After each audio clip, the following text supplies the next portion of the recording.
It's really a pleasure for me to be able to talk to you about Ben Graham. I've had some lucky days in my life, but one of the luckiest was in 1949 when I was 19 years old in Lincoln, Nebraska, and I picked up a copy of The Intelligent Investor. It not only changed my investment philosophy, it really changed my whole life. I'd be a different person in a different place if I hadn't have first seen that book.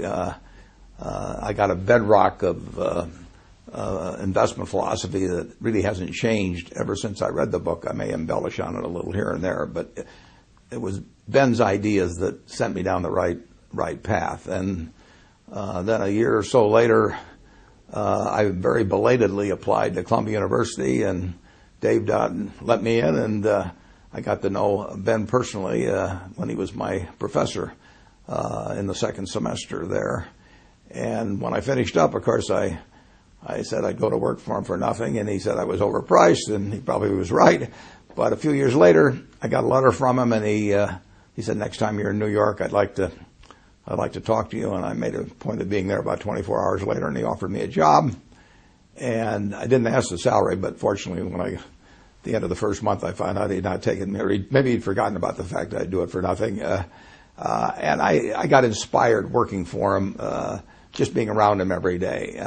And then we developed this friendship, which lasted until he died about 25 years later. So I really had a quarter of a century of experience with a marvelous man. And you all know about his mind and his ideas and the influence they've had on the profession of security analysis, the influence they probably had on you and your own portfolios, and certainly me. But the human side was just as impressive. He was a generous man. When my first son was born, shortly after I went back to take the job in December of 1954, my son was born, and I gave him the middle name of Graham. I named him after my dad, Howard, and then after Ben Graham with the middle name of Graham.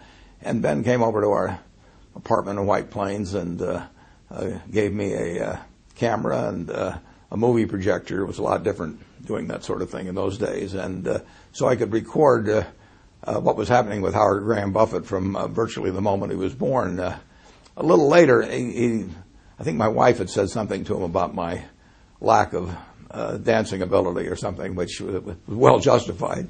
And Ben gave me a certificate for some free lessons at the Arthur Murray Dance Studio in White Plains. That may have been the worst investment he ever made. It was he did not get his money's worth when he did that. He moved out to California in 1956, and my family visited him time after time, and he was always encouraging.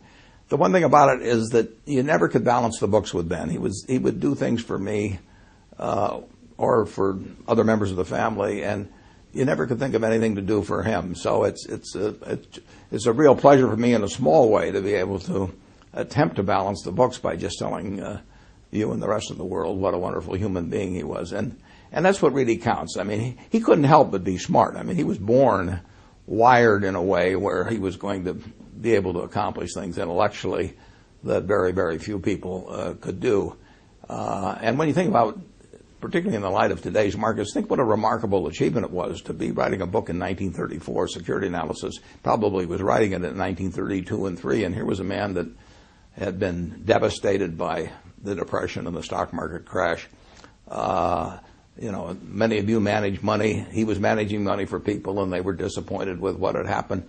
But he could see far enough out in the future that he still turned out this marvelous book in a dispassionate, very rational way, and not overwhelmed by the events of the previous couple of years. But he wrote a book where 75 or so years later, we're still reading it to learn new things every day. So it was a marvelous intellectual achievement. But again, that he couldn't help that. He was born with that brain. He didn't have to be the wonderful human being he was. I mean, he could have behaved in an arrogant manner or had a tone of superiority because he had to know he was smarter than 99.99% of the people around him.